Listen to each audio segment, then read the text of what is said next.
दोस्तों साइड हट जाओ, बगल हट जाओ, नीचे बैठ जाओ, क्योंकि मोदी जी के माय फ्रेंड पुतिन भारत पधार चुके हैं। अब चारों तरफ झालरों की लड़ियां लगा दी जाएंगी, रूसी गीत बज उठेंगे और माहौल एकदम चौचक कर दिया जाएगा। मगर पुतिन की इस यात्रा के पीछे भारत के अपने बड़े फायदे हैं, उन्हीं के बारे में हम इस वीडियो में बात करेंगे। इससे पहले कि हम आगे बढ़े, चैनल को सब्सक्राइब करना और वीडियो को लाइक जरूर करना। शुरू करते हैं। Prime Minister Modi there in person, breaking protocol right there at the red carpet to welcome Mr. Putin as he touches down on Indian soil.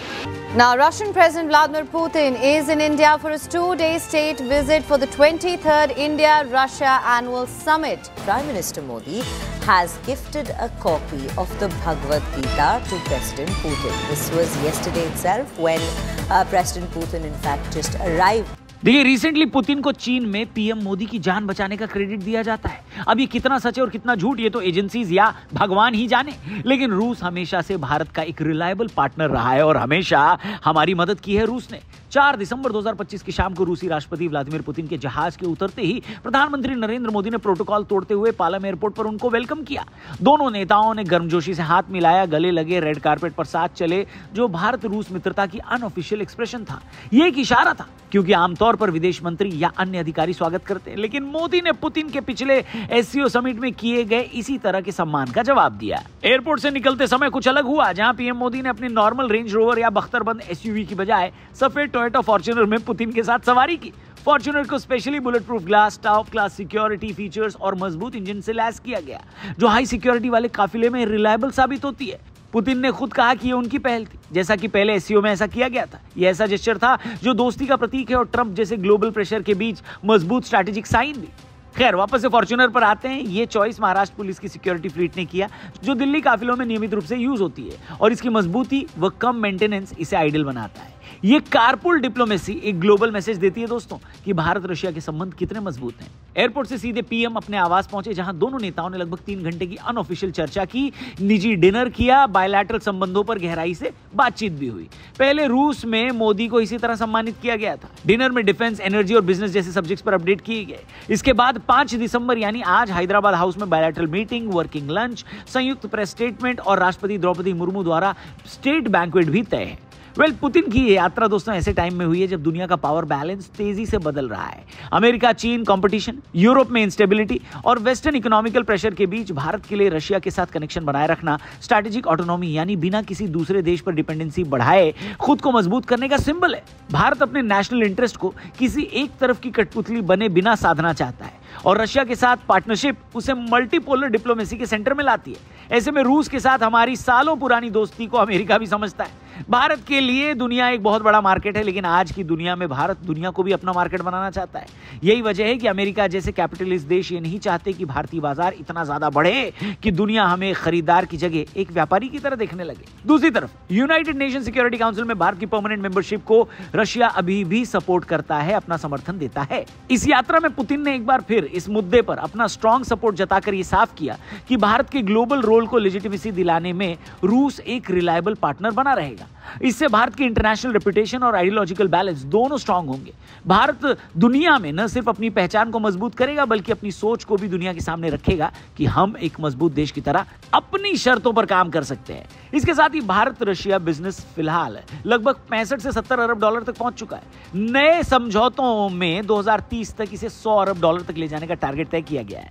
इसमें एनर्जी, फार्मा, फार्मिंग, डायमंड और defence industry बड़ा role निभाएंगे। दोनों देशों ने investment को encourage करने और बिजनेस एंटरप्राइज के लिए ब्यूरोक्रेटिक हर्डल्स कम करने पर भी सहमति जताई है। दोनों सरकारें ये समझती हैं कि बिजनेस को केवल बड़े प्रोजेक्ट से नहीं, बल्कि छोटे और मीडियम बिजनेसेस यानी एसएमईज की भागीदारी से भी तेजी मिलती है। इसी सोच के तहत भारत और रशिया ने यह सहमति बनाई है कि वे इन्वेस्टमेंट को एनकरेज करेंगे, रूल्स को सिंपल बनाएंगे और ब्यूरोक्रेटिक अड़चनों जैसे परमिट, टैक्सेशन और इंपोर्ट एक्सपोर्ट क्लियरेंस को कम करने के लिए मिलकर काम करेंगे। इसका पर्पस है भारतीय और रूसी बिजनेसमैन आसानी से एक दूसरे के बाजारों तक पहुंच सके और नए बिजनेस अपॉर्चुनिटीज का लाभ उठा सके। ध्यान देने वाली बात यह दोस्तों कि भारत अपनी मेक इन इंडिया नीति के हिसाब से रूसी इन्वेस्टमेंट को एनकरेज करना चाहता है, जबकि रशिया वेस्टर्न सैंक्शन और रिस्ट्रिक्शंस के बीच भारत को एक स्टेबल और रिलायबल फाइनेंशियल पार्टनर के रूप में देखता है। आने वाले सालों में यह पार्टनरशिप केवल कमोडिटीज के बिजनेस तक सीमित नहीं रहेगी, बल्कि टेक्नोलॉजी ट्रांसफर, इनोवेशन सेंटर और जॉइंट प्रोडक्शन यूनिट्स जैसे एरियाज में भी पार्टनरशिप एक्सपांशन की तरफ बढ़ेगा। रशिया भारत के लिए लंबे समय से एनर्जी सप्लाई का भी एक रिलायबल और किफायती सोर्स रहा है। कच्चे तेल और लिक्विफाइड नेचुरल गैस के एरिया में रूस ने न केवल रियायती दरों पर सप्लाई इंश्योर की है, बल्कि जियोपॉलिटिकल प्रेशर और वेस्टर्न प्रेशर के बावजूद भारत की एनर्जी सिक्योरिटी को प्रायोरिटी दी है। खासतौर पर पिछले कुछ सालों में जब ग्लोबल मार्केट में एनर्जी की कीमतों में तेज उतार चढ़ाव देखा गया, तब रशिया से सस्ता तेल इंपोर्ट करके भारत ने न केवल अपनी एनर्जी कॉस्ट को कंट्रोल किया, बल्कि इन्फ्लेशन पर भी कंट्रोल करने में सफलता पाई। इनफैक्ट कई बार भारत को दबाने की कोशिश की गई कि भैया आप लोग रशिया से क्यों खरीद रहे हो तेल, एनर्जी क्यों डील कर रहे हो। इस पर जयशंकर साहब ने कई बार कड़क जवाब दिया है विदेशियों को। Hello, If countries in Europe and the West and the United States are so concerned, why don't they allow Iranian oil to come into the market?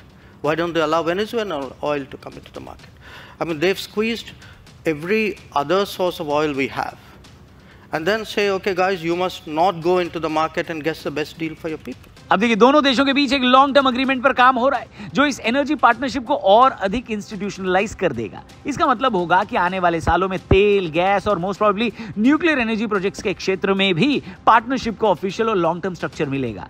इस तरह के समझौते भारत को यह भरोसा देंगे कि उसकी 80% इंपोर्टेड एनर्जी डिमांड्स में एक स्टेबल और भरोसेमंद हिस्सा रूस से आता रहेगा, अब चाहे इंटरनेशनल बाजार कितने भी अनस्टेबल क्यों ना हो। इस साझेदारी से भारत को कई लेवल पर लाभ होगा, प्रॉफिट होगा। अच्छा, इस यात्रा से सबसे ज्यादा नुकसान अमेरिका को उसके पेमेंट गेटवे और डॉलर भुगतान सिस्टम को हुआ है। वेस्टर्न सैंक्शंस की वजह से रूस डॉलर बेस्ड फाइनेंशियल सिस्टम से बाहर होता जा रहा है। भारत और रशिया ने रुपया और रूबल सिस्टम और ऑप्शनल गैर डॉलर भुगतान प्लेटफॉर्म को लेकर ठोस डेवलपमेंट की है। यानी आम भाषा में बताएं तो किन्हीं दो देशों के बीच पहले डॉलर में डील होती थी, लेकिन अब भारत ने रशिया के साथ अपने रुपए और रूस भारत के साथ अपने रूबल के जरिए भुगतान कर पाएगा। इस वजह से डॉलर इस पूरे डील से बाहर हो गया है। इससे न केवल व्यापारिक लेन देन आसान होगा, बल्कि भारत की फाइनेंशियल ऑटोनॉमी एफर्ट्स को भी बल मिलेगा। दोस्तों, अब बात करते हैं भारत के डिफेंस सिस्टम की और इसमें रशिया के इंपॉर्टेंट रोल की। भारत के लिए S-400 और ब्रह्मोस अपग्रेड्स डिफेंस फील्ड में भारत रशिया रिलेशन की रीढ़ है। नई टॉक्स में S-400 मिसाइल सिस्टम की डिलीवरी सही टाइम पर पूरी करने और ब्रह्मोस मिसाइल को हाइपरसोनिक अपग्रेड देने पर चर्चा हुई। इसके अलावा डिफेंस रिसर्च को को प्रोडक्शन के मॉडल को भी स्ट्रॉन्ग करने पर बल दिया गया है, जिससे मेक इन इंडिया पहल को स्ट्रेटेजिक मजबूती मिलेगी। S-400 का मुंह वैसे भी हमारे पड़ोसी पाकिस्तान के लिए हमेशा खुला ही रहता है, लेकिन इसके साथ ही भारत 2 कदम आगे की भी सोच रहा है। भारतीय नौसेना को स्ट्रेटेजिक वाटर कैपेसिटी में बढ़त देने के लिए रूस से $2 अरब का nuclear powered submarine lease deal की है। यह सौदा हिंद महासागर क्षेत्र में भारत की मरीन प्रेजेंस को मजबूत करेगा और चीन की मरीन एक्टिविटीज पर कंट्रोल बनाए रखेगा। रशिया पहले से ही तमिलनाडु के कुडनगुलम में न्यूक्लियर प्लांट में सहयोग कर रहा है। पुतिन यात्रा के दौरान नए रिएक्टरों और बाकी जगहों पर एक्स्ट्रा रिएक्टर्स के निर्माण पर भी चर्चा हुई है। इससे भारत की बढ़ती एनर्जी डिमांड को क्लीन और स्थायी ढंग से पूरा करने में हेल्प मिलेगी। इस यात्रा के दौरान reciprocal exchange of logistics agreement यानी RELOS पर भी सहमति बनी है, जो भारत रशिया रक्षा तालमेल को नई ऊंचाई देगा। दोनों देशों की सेनाएं एक दूसरे के ठिकानों, गोदामों और पोर्ट्स सुविधाओं का उपयोग कर सकेंगी। इससे हिंद महासागर से लेकर आर्कटिक तक भारत की ऑपरेशनल एफिशिएंसी और बिजनेस पहुंच दोनों में एक्सपेंशन होगा। बाकी दोस्तों, इस पूरी यात्रा में सबसे जरूरी चीज थी सखालिन-1 प्रोजेक्ट पर इन्वेस्टमेंट। दरअसल सखालिन-1 रूस की सखालिन द्वीप पर स्थित एक प्रमुख तेल और नेचुरल गैस प्रोडक्शन प्रोजेक्ट है। इसमें भारत की ONGC विदेश लिमिटेड यानी OVL की 20% हिस्सेदारी है। यह भारत रशिया एनर्जी पार्टनरशिप की महत्वपूर्ण कड़ी है, बहुत इंपॉर्टेंट है, जो 2001 से एक्टिव है और रशिया में किसी विदेशी कंपनी का सबसे बड़ा डायरेक्ट इन्वेस्टमेंट माना जाता है। सखालिन द्वीप उत्तरी प्रशांत महासागर में ओखोटस्क सागर के निकट रूस का सबसे बड़ा द्वीप है, जहां यह प्रोजेक्ट तेल और गैस के विशाल भंडार के कारण पॉलिटिकल रूप से इंपॉर्टेंट भी है। वेस्टर्न सैंक्शंस के चलते इसमें थोड़ी रुकावट आई थी, पर अब दोनों देशों ने इसके साथ बाकी रुके हुए प्रोजेक्ट्स को दोबारा शुरू करने पर सहमति जताई है, जिससे भारत को लॉन्ग टर्म एनर्जी सिक्योरिटी और इंडस्ट्रियल लाभ मिलेगा। वैसे दोस्तों, इन सब बातों के बावजूद मैं यही कहना चाहूंगा कि दुनिया में कोई किसी का दोस्त नहीं होता। डिप्लोमैटिक टेबल पर हमें भले ही ये सब बात करने में अच्छा लगता है, लेकिन बिना जरूरत के कोई किसी दूसरे की हेल्प करता ही नहीं है। भारत को पहले भी अपनी लड़ाइयां अकेले लड़नी पड़ी हैं और आगे भी भारत वही करेगा। बात बस इतनी है कि आज के ग्लोबल वर्ल्ड में हम किस लेवल तक का फायदा उठा सकते हैं अपने सबसे क्लोज एसोसिएट और स्ट्रेटेजिक पार्टनर्स के साथ, वो देखने वाली बात है। बाकी इस विजिट पर, पुतिन के भारत आने पर, मोदी जी को उनके रिसीव करने जाने पर और इन सारी बातों को जो हमने बताया उस पर आपका क्या ओपिनियन है, आपकी क्या है राय, कमेंट करके हमें जरूर बताएं। वैसे पुतिन की विजिट पर आगे भी हम लोग वीडियोस बनाएंगे क्योंकि पुतिन की विजिट के बाद कई लोगों की सूजी है, तो उसके ऊपर भी आगे जरूर बात होगी। आप बस चैनल को सब्सक्राइब करके जाना। गुड बाय, जय हिंद।